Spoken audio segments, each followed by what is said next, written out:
Good afternoon, everyone. Welcome to this week's Lowell Observatory Meet an Astronomer, or as my kids are calling it right now, Astronomy in Your Pajamas. They haven't bothered to change out of their pajamas today, so they're probably following along at home in their PJs right now. Today I will be telling you about new technologies for enriching with light. This week's Lowell Observatory Meet an Astronomer.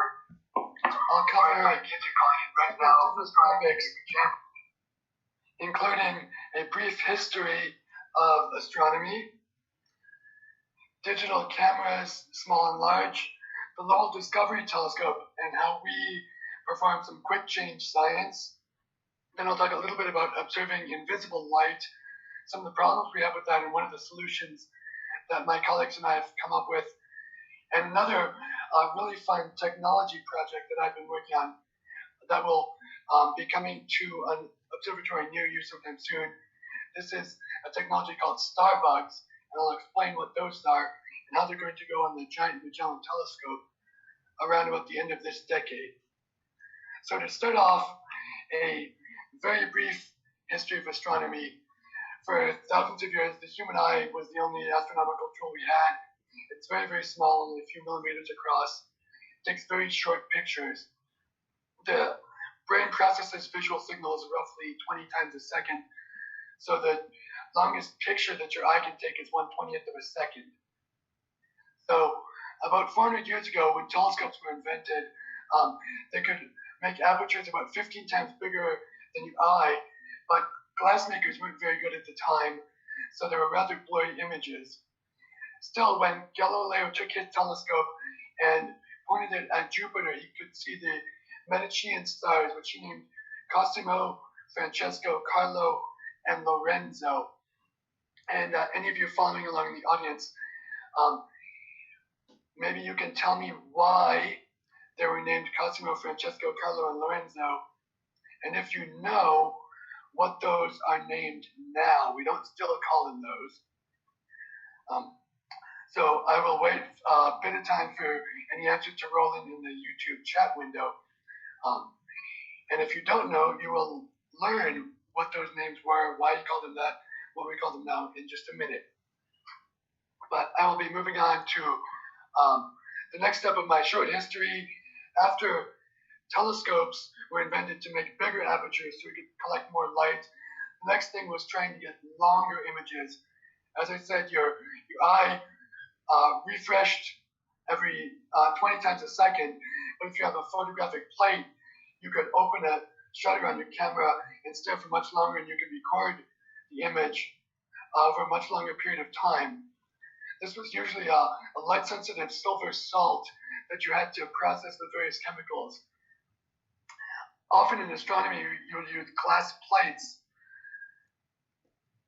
that don't deform like photographic film, so you could stick a glass plate at the focal plane of your telescope. You could record all the light that's coming in. There were, however, some drawbacks to this. They were very low efficiency, and it was hard to figure out exact positions and stuff where you just had a picture. You didn't have precise coordinates on your image or anything like that. So before I go on to the next stage of how observations were done in astronomy, I'll go back quickly to my question. Jupiter's Medicean stars were named Cosimo, Francesco, Carlo, and Lorenzo for the same reason that, say, if I discovered something, I might name it Percival. That's because I work at Lowell Observatory.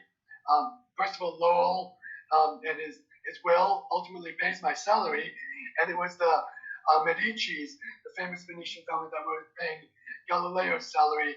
Cosimo, Francesco, Carlo, and Lorenzo were four siblings in the Medici family, so he named Jupiter's moons after them.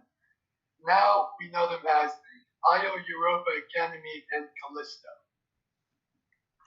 Moving on from naked eye telescopic observations through photographic plates, the next important development I just want to quickly cover is the charge coupled device, or CCD. There are an array of picture elements, what we call pixels, that are light buckets. So anytime a photon comes in, it will hit one pixel, and then via the photoelectric effect, it will be translated into an electronic signal. And then these buckets are read out by what's called the shift register. The array is shifted out to the electronic readout, and the next row is moved down, and then that row is read out, the next row is moved down and read out, and so on. So Albert Einstein won the Nobel Prize not for a bunch of his famous discoveries, relativity and so on, but he won it for the photoelectric effect. And then much later in 2009, Willard Boyle and George Smith also won the Nobel Prize for the invention of the CCD because it revolutionized astronomy.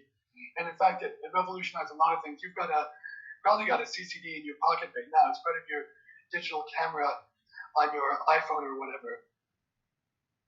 So making a charge-coupled device is actually quite complicated.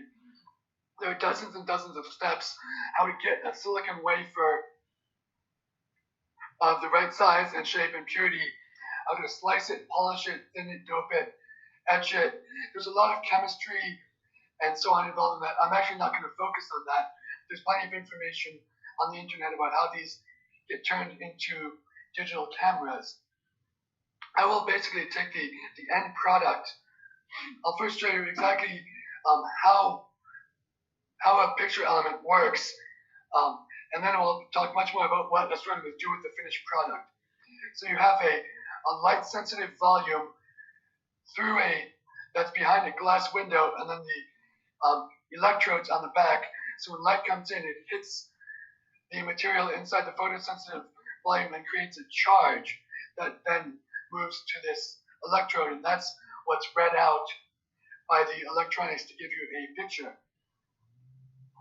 One of the main technologies that we used in an instrument that I helped to build called the dark energy camera was extremely red sensitive CCDs. So this green line here is a standard charge coupled device, and the new technology we developed in conjunction with Lawrence Berkeley National Laboratory was something. This basically the column here is what fraction of the light is actually read out, is detected by the CCD. So the closer to 1, the better. So this is a CCD that's sensitive in blue light over here, around 400 nanometers, but not as sensitive in red light over here, around 700, 800 nanometers. But this new technology allowed us to make much thicker CCDs that were sensitive to much redder light, which is what we were trying to accomplish with the dark energy camera. So here is one CCD. It's about 2,000 pixels on the short side and 8,000 pixels on the long side. Sorry, 2,000 by 4,000 with 8 million pixels in total. And then that is how we went from observing with the naked eye to photographic plates to CCDs. And now, as I mentioned, with the dark energy camera, how astronomers use them. I'll get into that in just a second. But this is a video that's an advertisement for a Nokia phone, but I found it to be a fantastic visual depiction of how a digital camera works and how a charge-coupled device, the electronic heart of a digital camera, works. So here you see the light coming into a camera through the lenses. It's focused by the camera down into almost a point of light. And then the shutter closes to end the recording of the light. Use various lenses inside the digital camera to collimate the light, focus it properly, make sure it hits the detector exactly the way it's supposed to. All of these are balanced so that the lenses don't move and vibrate and wobble. And then they focus the light down onto the CCD. This is what I described as the photoelectric effect, where the light goes from photons to electricity. And that electricity is read out, and then it goes through the guts of your camera up to the LCD display. And you'll see that in just a second. Each display pixel is sort of the exact opposite. It turns electricity into light, and you get red, green, and blue pixels that are displayed as an image. So this is just a fun little video.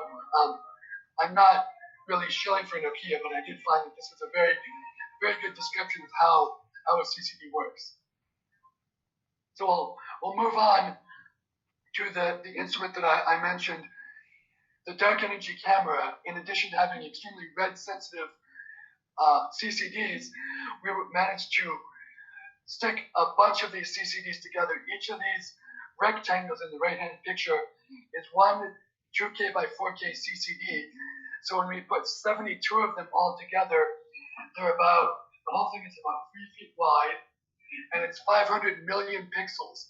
So the main technological advance in this case was not just the red sensitive CCD, but also putting many, many CCDs together, turning them into one giant camera.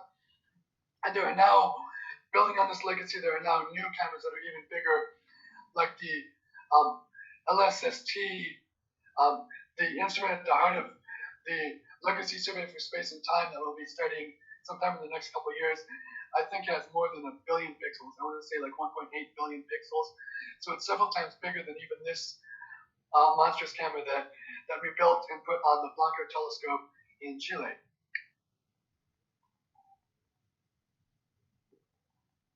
Here's a picture of the 4-meter telescope in Chile at Cerro Tololo Observatory. This provides a nice segue from the instrument that goes on the telescope to some of the science we can do with it, some of the images we take. You can see the night sky here is gorgeous. You can see the large and small Magellanic Clouds. You can see the Milky Way.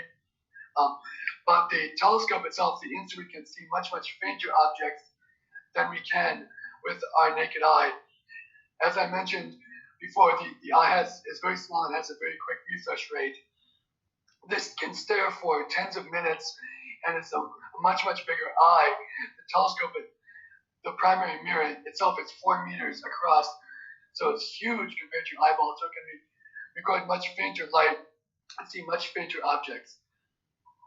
Here's one of my favorite images from the Dark Energy Survey, NGC 1365. It's a spiral galaxy, much like the Milky Way. There's a lot of different science that we can do with this. In addition to the Magellanic Clouds, you can see there are other very small satellite galaxies of the Milky Way that we found. This is the inside map, is a picture of stellar density. So the dark spot there is not just a smudge on our camera, it's actually a couple of hundred or a few thousand stars that happen to be all clumped together. And that is a sign of a faint, what we call a dwarf galaxy that is orbiting around our own Milky Way. In addition to that, with the extremely sensitive camera of the Dark Energy Survey, we were able to see new streams on the sky. Here's a picture of the whole footprint of the Dark Energy Survey. Down at the bottom, the bright glow is actually the stars near the Magellanic Cloud, but you can see a few streaks on here that look pretty faint. Those are actually stellar streams. We think they were satellite galaxies of the Milky Way that were pulled apart by the gravity of the Milky Way and are now falling into our own galaxy. So we found actually 12 or 13 new streams, and these are just some of the ones that we identified within the Dark Energy Survey footprint. A bunch of other scientists are looking elsewhere in the sky for even more of these streams. One of the other fun things we can do with an enormous camera that's extremely sensitive is find large areas of the sky when someone else tells us, hey, there might be something interesting there. So this is a picture of a distant galaxy that was of interest because of the detection of gravitational waves. So a few years ago, the LIGO Observatory found gravitational waves, or detected them coming from the sky, but they're not really as sensitive in terms of positioning as a regular telescope. So they just sort of said, it's coming from somewhere up in the sky. There literally was an area many times the size of the full moon on the sky, so an enormous area of sky.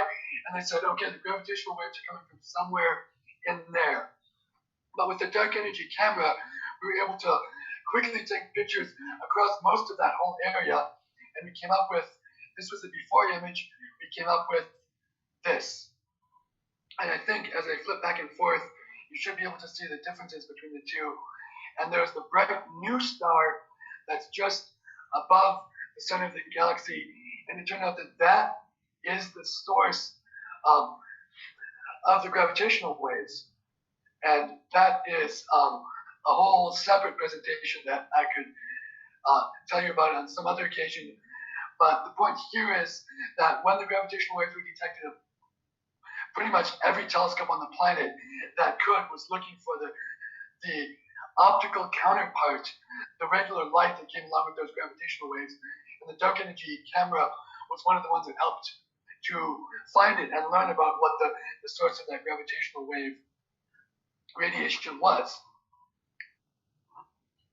So I've talked about how we advanced technology, some of the basics of how astronomy got started, at least in a modern sense, how we do digital cameras, how they're made and how we use them in astronomy. I'll just say a little bit about a telescope that I work with now, the Lowell Discovery Telescope. Here's a gorgeous picture of that facility about an hour's drive south of Flagstaff, which is actually pretty close by telescope standards. A lot of telescopes are out in the middle of deserts, in the middle of nowhere, to avoid light pollution from cities and cars and things like that. But Flagstaff and Arizona in general have fantastic lighting ordinances. We don't really get much light pollution, even just 40, 50 miles away from town. So we put our telescope just outside of Flagstaff, and here, as we go from outside the dome to inside, you can see what our telescope looks like. This primary mirror housed inside the white octagon there is 4.3 meters across, so slightly bigger than the Blanco telescope I mentioned earlier. You can see, sort of for scale, a ladder on the side here. In blue, there's a ladder going up to the platform. A person, this is basically a person-sized ladder. So our telescope operator climbs up to check on the telescope. This gives you a feeling for how big this facility actually is. I want to draw your attention also to this little black box hanging off the back end of the telescope. That's what I'm going to focus on in my discussion of what makes the Lowell Discovery Telescope so special.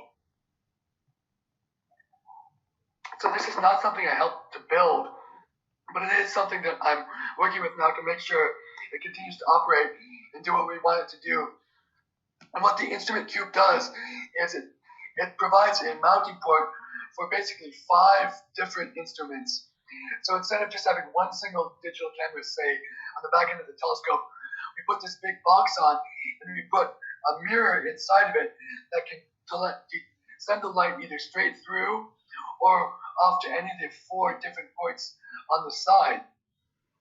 So this Instrument Cube really gives us a great flexibility. It lets us switch within a couple of minutes if you want to go from one instrument to the next. And that lets us have 2, 3, 4 different observers in a night at the telescope. If there's something really fascinating that happens, say another gravitational wave burst happens, and we want to switch instruments and go look at it, we can do that in the span of just like 5 minutes. And that's really what makes the Lowell Discovery Telescope so versatile.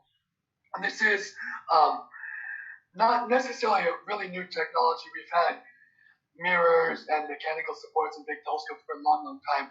But it is a fairly different way of using a telescope. It's not one that I've seen on many other telescopes at all in my professional experience. So here's a schematic drawing of that Instrument Cube. The light comes in from the top through a hole, and there's the mirror that I mentioned sort of down inside the guts of this box. And there are the 5 instruments off of this. We can see 3 of them right now. The large monolithic imager at the bottom. So when the mirror gets out of the way and the light goes straight through, that is the instrument that sees the light, the large monolithic imager. If you put in the mirror and send it towards sort of the front of this image, that's the Davini spectrograph. And the spectrograph will have a prism or some other item inside it that lets us split the light up into the different colors. So instead of just taking a picture, we look at all the different wavelengths, the different colors of light in the spectrograph, and that tells us more about, say, the chemical composition or the speed of the object that we're looking at. We also, if we send the light out the right-hand side, we have the near-infrared high-throughput spectrograph. So instead of looking at visible light, we're looking at invisible light with that one, which is might seem a bit of an oxymoron. If it's invisible, how is it light? But it turns out, as I'll get to in a little bit, there are different detectors can be sensitive to different light. Our eyes are only sensitive to visible light, but detectors can see infrared light, ultraviolet light, and so on. So I'll say a bit more about infrared light later in my presentation. But this is primarily just to show you that all the different things that we can do with the Lowell Discovery Telescope, because we've got the novel technology of the Instrument Cube on the back end. I will pause here and answer a couple of questions that have been coming in. The first is from Albert. I've read that CCD technology is becoming obsolete. Is CMOS technology really that much better now? What's an amateur astronomer to do? That's a really good question. I am not particularly an amateur astronomer. I've done some observing myself, but I'm not completely up on the technology. I do know that CMOS detectors are starting to be good enough for professional use. So some telescopes and instruments are starting to use CMOS detectors. They have certain advantages, maybe readout speed or lower electronic noise and things like that. They might be easier to fabricate. They might be cheaper, which makes it better for the amateur astronomers. In my non-amateur opinion, since, like I said, that's not something that I've really focused on. I do think CMOS detectors are getting much, much better. I do believe they're at the point that they can rival CCDs for some applications. They're not better all across the board. A lot of new instruments and telescopes are still relying on CCDs, but CMOS detectors are becoming more prominent nowadays. Second question from John. How do you deal with the gaps between the individual detectors in the large camera? That's a fantastic question. You could notice when I was showing the picture of the dark energy camera, we can't get the detectors right up against each other. If we did, they might smash each other and crack and break. So we leave a few millimeter gap between them, which is not much, but it can be a decent chunk of sky that we're leaving out of our image, especially if we have these gaps between all 72 of the detectors. So the way we resolve that is we take multiple images of the same region and we just shift the detector a little bit. So it was on a gap in one image is in the middle of the detector in the second image. So we just sort of tile the sky multiple times so that we can cover all the gaps. It requires pretty much 3 separate images of the same field to get rid of all the different lines and gaps and intersections. So it's a little bit inefficient, although the areas that are seen by the detector in all the images can be stacked together to give even fainter images. That is one advantage of the instrument that I mentioned, the large monolithic imager. As its name implies, it's monolithic. It's a single detector. It's not a 2K by 4K CCD with 8 million pixels. It's a 6K by 6K CCD with that would make it 36 million pixels. So it is one single detector with a large field of view. Not quite as big as a dark energy camera, but it's still very, very big. And in that case, you don't have to worry about the chip gaps or the different readouts or the different performance of the different chips. You just get one image in one detector. And so that lets us do a lot of things that these multi-CCD detectors don't let us do. The next question from Ralph. The 4 instruments off the main axis must use a plane mirror. This introduces the polarization effect. Is this a problem and how is this addressed? That's a very good question. Most of the detectors that and the instruments we use don't worry about the polarization of the light. There are some detectors where that is important. And if the polarization is not maintained by coming off a mirror, we would probably then stick it on the bottom port would be how we would deal with that. We just get the mirror out of the way so that it's not the mirror that's interfering with the polarization. On the other hand, if we can determine how the polarization is changed by the mirror, then we can simply correct for that effect if we are on a side port. So there are a couple of different ways of dealing with that if polarization is important. But for the most part, our instruments don't care how the light is polarized. So I mentioned a few minutes ago that one of our detectors is an infrared detector, and that's effectively invisible light not seen by our eyes, but it can be detected by electronic means. Certain CCDs, certain detectors are built, some built of silicon. The infrared ones that are more sensitive to infrared light are built of indium gallium arsenide or mercury cadmium telluride. So they're a little bit different technology, but they work in a similar principle to how a silicon detector works. So this is just a schematic of the light that your eyes can see from 400 nanometers up to 700 nanometers, purple to red, in amongst all the other light that is out there, all the other electromagnetic radiation, all these other types of photons that our eyes can't see, from gamma rays, extremely short wavelength, high energy, through X-rays, ultraviolet rays, infrared, radio waves. I won't be talking much about these other types of light beyond infrared, but for a really good overview, I recommend the presentation given at, with Notre Dame's Meet an Astronomer equivalent. I'll have a link to that at the end of my presentation. One of their astronomers gave a presentation about how we make different detectors for all different sorts of light. So I recommend going and checking that out after you're done listening to me. As I mentioned, I will put a link to that at the end of my presentation. So one of the things that infrared light can do for us is it lets us see light in many at much longer wavelengths than the optical. So in this chart here, you see the wavelength in nanometers out to 2500. Just to remind you that optical light is from about 400 to about 700. So this spectrum of a supernova, this red light, and this, what's depicted as red light here is it's actually extending well into the infrared. And this is a supernova that's about 60-70% of the way across the universe. That's what the C number means. A Z of 0 is our local universe. Z of 1 is halfway across the universe.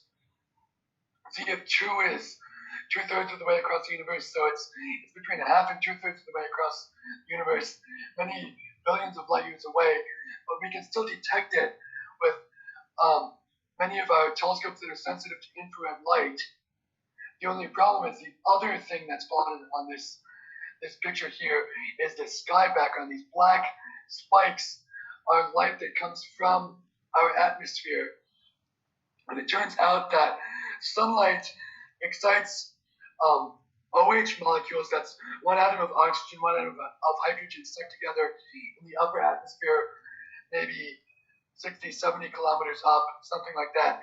And it excites them during the daytime, and then after the sun sets, these atoms, these molecules re-radiate the light, sort of, at least in part, back down at the surface of the Earth. So if you've got a telescope trying to look up through the night sky in the infrared, it's like the sky is beaming a flashlight down back at us. And so it makes it very difficult to see very faint infrared light from, say, a supernova when you've got this bright light from the sky.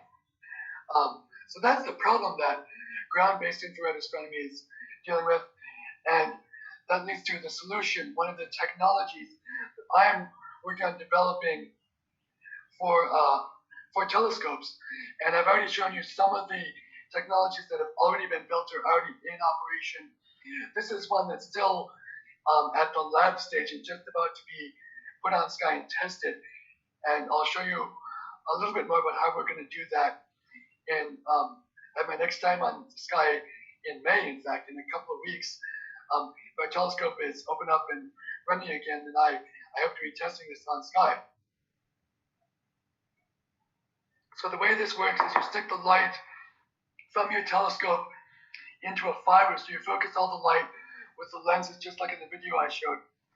And then you send the light, instead of straight to a detector, you put it into a fiber. And then that light is sent into a silicon wafer, but instead of using the wafer as a detector, we etch a waveguide onto it, that's this represented by the straight line here, and pass it next to a micro ring resonator. It's called a micro ring because, as this picture on the right shows, it's 3 microns across. And the light passes by the ring resonator through this waveguide, and the gap is small enough between the waveguide and the ring that some of the light will transfer from the waveguide into the ring and go around and around the ring.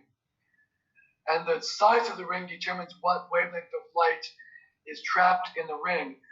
So any wavelength of light that can go around with an integer multiple of its wavelength equal to the perimeter of the ring. So pi times 3 microns is equal to some number times the wavelength of light. That light will be trapped inside the ring. So you'll get, in this case, a notch filter that will absorb all the light at one specific wavelength, and then at twice that wavelength, and 3 times that wavelength, and so on. So if we want to get rid of one particular wavelength of light, say this really tall spike here, the tallest spike, we know exactly what wavelength that light is. So then we know exactly how big to make our ring resonator. So then the light comes through the waveguide, that particular wavelength gets trapped in the ring, and all the rest of the light goes through. So this, as I mentioned, is being tested in a laboratory. Here's a picture of the really complicated laboratory setup we have.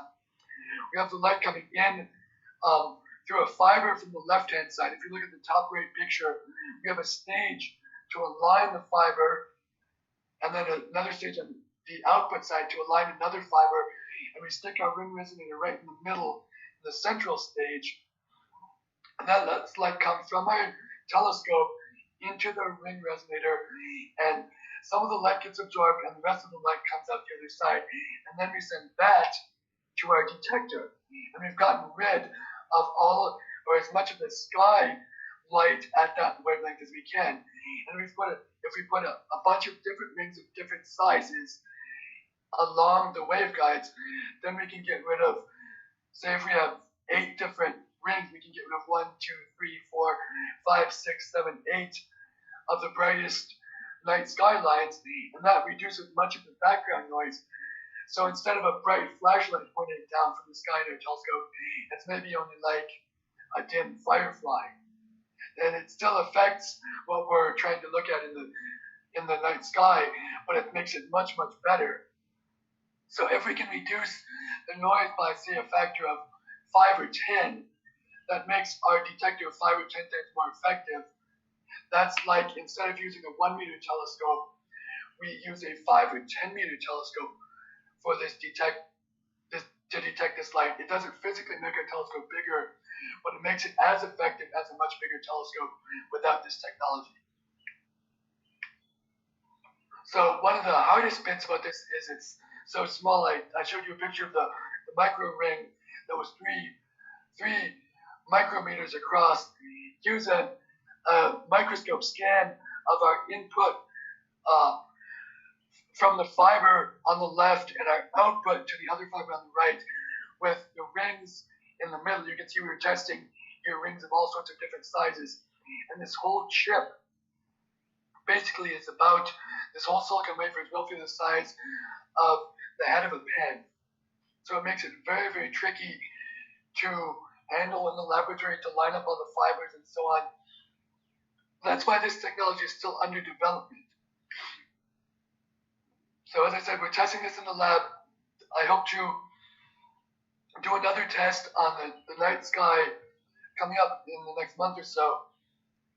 Just for an example of one of the tests we did a few years ago, we tested without our ring resonator. We could see some of this emission from the night sky in the infrared. Here's 10 or 15 different lines, including one really bright one. at about 1,557 nanometers. And here is a picture of the daytime sky. At the time, our detector wasn't sensitive enough to see the night sky, so we put our ring resonator into our light path and observe the daytime sky. So here's a spectrum of the daytime sky, and you can see where our notch was from our ring resonator. So as I mentioned, the detector wasn't particularly sensitive, so that's why this spectrum is really, really noisy. But you can see that this deepest notch right in the middle is almost lined up with where this bright OH emission line is. So since that time, we've gotten better at building the ring resonators exactly the size we want. We've gotten better, more sensitive detectors. So the next step will be with a ring resonator with a notch filter that matches exactly, instead of being offset just a little bit, we want it to match exactly where this OH line is.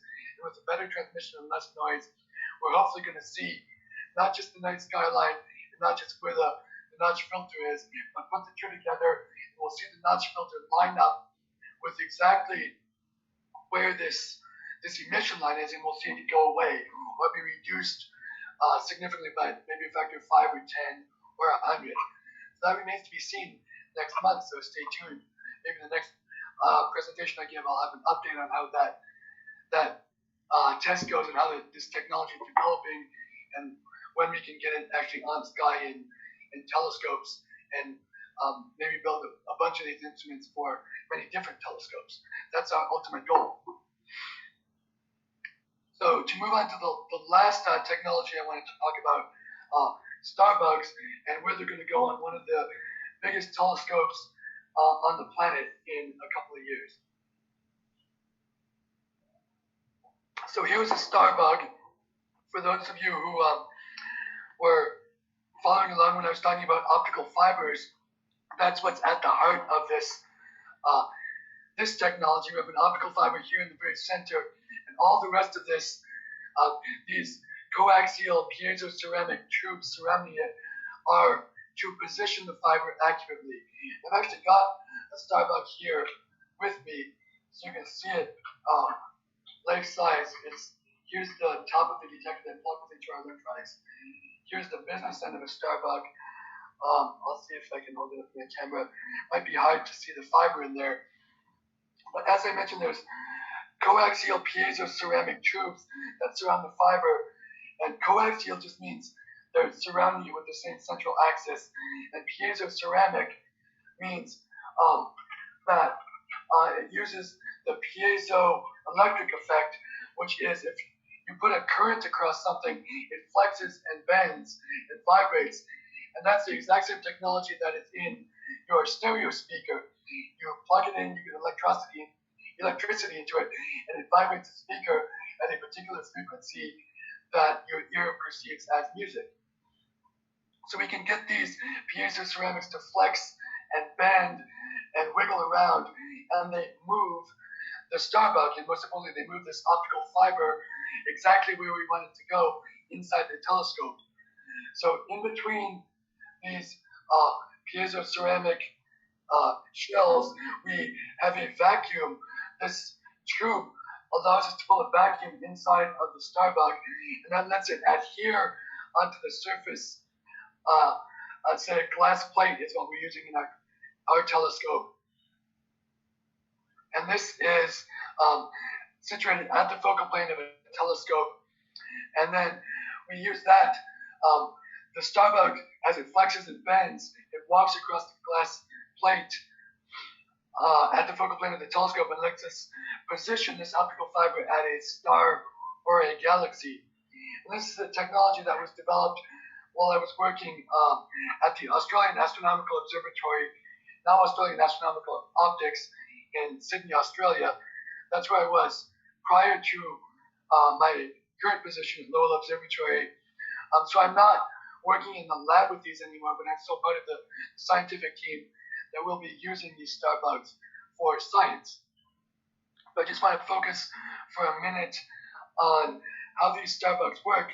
I'll go ahead and play a video of you that we took in the laboratory with these Starbugs. You can hear the vacuum pump going now, and pretty soon you'll hear why we call them Starbugs. You'll hear them start buzzing and moving around.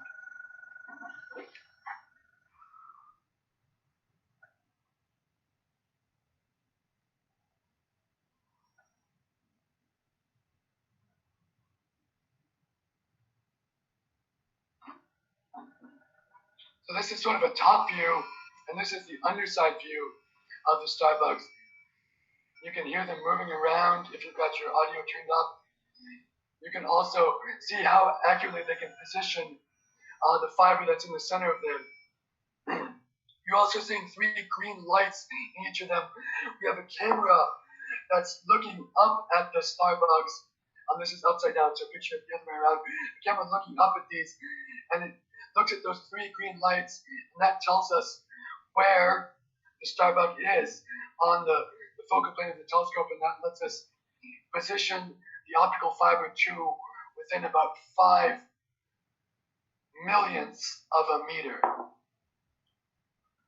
Here's some more pictures of the Starbugs and all their associated electronics and the frame and the glass plate, everything that lets us operate these on the telescope. For those of you who are sharp-eyed, you might have noticed a similar view to this on my opening slide. If you get the chance to see that again, if you rewatch this later, you can see the very first slide, my title slide, had a picture of about 100 of these Starbugs all together inside the UKST telescope, which is at the Siding Spring Observatory in New South Wales, Australia. So that's where this first iteration of this Starbug technology is being implemented. But they'll also be going on the giant Magellan telescope, as I'll get to in just a minute. This is a schematic of the sort of thing that we want the Starbugs to look at. We have maybe a few thousand stars of appropriate brightness inside our field of view. 3 square degrees is about this big on the sky, maybe the size of your fist. Your thumb held at arm's length, it's about half a degree across on the sky. So if you take your whole fist, that's about the size that we're looking at with this telescope. So we can see potentially thousands of targets. And we take our 150 Starbugs and we position them on 1 star at a time. And then after we take that, after we record the light from those stars or galaxies, then we move them to 150 new targets. And after 5, 6, 8 repeats, we can cover all of the stars or galaxies of interest in that field. And then we can move on to the next field, or come back 6 months later and look at this field again and see what's changed. So here's a picture of the Starbugs on the telescope. Here is the 1.2 meter UKST telescope. 1.2 meters is basically the diameter of the primary mirror, the light collecting area, and therefore the diameter of the whole telescope is slightly larger than that. I already mentioned that we cover 6 degrees with our field of view of the telescope, and any one Starbug can move about 50 to 75 millimeters, which is around 1 degree on the field plate. So that's us move our Starbugs all over to record stars or the light from stars or galaxies in many different positions on the sky. And the big advantage of these Starbugs is instead of just positioning one fiber once, we can do, say, 150 Starbugs all at once. And whether we're positioning 1 or 10 or 100, or with the Giant Magellan Telescope, 1,000 Starbugs, they all take around about 5 minutes. So some might have a nearby star that they only need to move a little bit. Maybe that'll take 1 minute. But even the farthest any Starbug has to go in any one field, we're shooting for about 5 minutes. My colleagues are still working on getting it down to that time. But that's going to really revolutionize what we call multi-object spectroscopy. So that's taking the light from many objects at once and feeding it all into a spectrograph all at the same time. Instead of having only one or a a few fibers, we can move all of them at once, get a brand new picture of these faint objects every 5 minutes. And that's something that's very, very difficult to do with any other existing technology. Here is an example of a spectrum from the light that was sent down the optical fibers inside the Starbugs. That's the spectrum is this blue plot in the background. I still have the numbers in pixels rather than wavelength range or color of light, but I've lined up a solar spectrum of where the absorption lines are in the solar spectrum. You can see the A line lines up with this deep absorption line feature that you can see in the spectrum in the background. You can see the B line, the C line, and a little bit of the D line. So that corresponds to red, sort of into yellow light in this particular spectrum that's been captured on our digital camera here.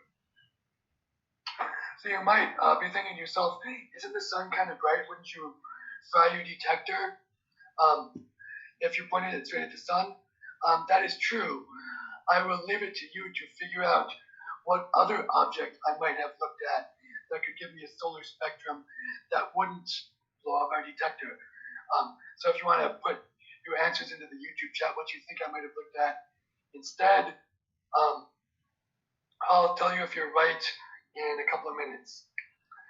But moving on, I mentioned that we're using the Starbugs in the what's called the Type-N instrument on the UK telescope.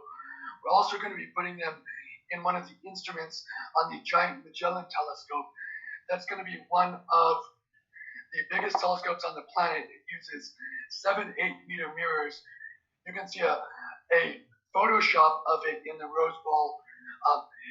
Don't worry, UCLA fans, we're not going to take your football field. It's not actually going in the Rose Bowl. Besides, the light pollution in Pasadena is pretty lousy anyway. It's actually going to go, this telescope's going to be built in Chile. This Photoshop is just an example of how monstrous this telescope facility is going to be, and how big each of those, the mirrors of the telescope, will be. So one of the things we're going to do with the Giant Magellan telescope, as I said, we're going to take the light from all 7 of the 8-meter mirrors that collectively together will make a 24-meter equivalent telescope, send all the light down into the instrument with the Starbugs. We're going to put maybe 800 or 1,000 Starbugs in all at once, so we can look at many hundreds of different objects with one of the biggest telescopes on the planet. And this is the sort of science we're going to do. The plot here is the radial velocity, the motion of a star that is being pulled towards and away from us on Earth as a planet moves around it. So the planet orbits, and just a slight gravitational tug on the star makes it move 10 centimeters a second is slower than you walk. You walk maybe a meter or 2 a second. So a tenth of walking speed, maybe it's the speed that your pet hamster walks around its cage. We can see the motion of stars with that sensitivity with telescopes that are as big as Giant Magellan telescopes and instruments that are as sensitive because of some of the technologies I've been talking about that we're going to be putting on this telescope hopefully by the end of the decade. So one of the other things we can do is look at some of the dwarf galaxies that I mentioned earlier that were detected by the Dark Energy Survey. We could see that they were dwarf galaxies, but we can't really do a spectrum of these galaxies. We can't look at the chemicals that are inside them because they're so faint. So the current limit, for example, is the magnitude 19. That's pretty faint. It's much fainter than your eye can see. But just for comparison, we'll get much, much fainter, this blue line in these plots for each of these galaxies. The main point to see from this is not the precise number going from 19 to 20 or 21. It's that we're detecting the light from all of the stars And we're taking a spectrum of all the stars that are above this line. This is our brightness limit. We're seeing everything that's above this line. So take Fornax, for example. You're seeing maybe 60, 80, 100 stars. With the GMT, and you go down, you move the line down, you're catching thousands more stars. Or with Leo 1, I'm trying to squint at my screen, you're seeing, maybe a handful of stars. Are we sensitive enough to get a spectrum of with the particular detector that's plotted here? But with the giant Magellan telescope and the much more sensitive spectrographics, you're going to see hundreds, if not thousands, of stars. So that's the sort of thing that these new technologies, these enormous new telescopes, will allow us to do, will allow us to see, and will allow us to learn about. And all this is enabled by some of the new technologies that I've been telling you about for the last 45 or so minutes. And I just want to leave you with a video of a Starbug that we tested in our laboratory to show not that we can do more than just science. We can also make music as well. We can do things that are aesthetically pleasing. I mentioned that the piezo ceramic effect is what makes your stereo speakers work, and we can do the same thing with the Starbug vibrating against the glass plate that it's being held on. So take a listen to the music that we can make with a Starbug.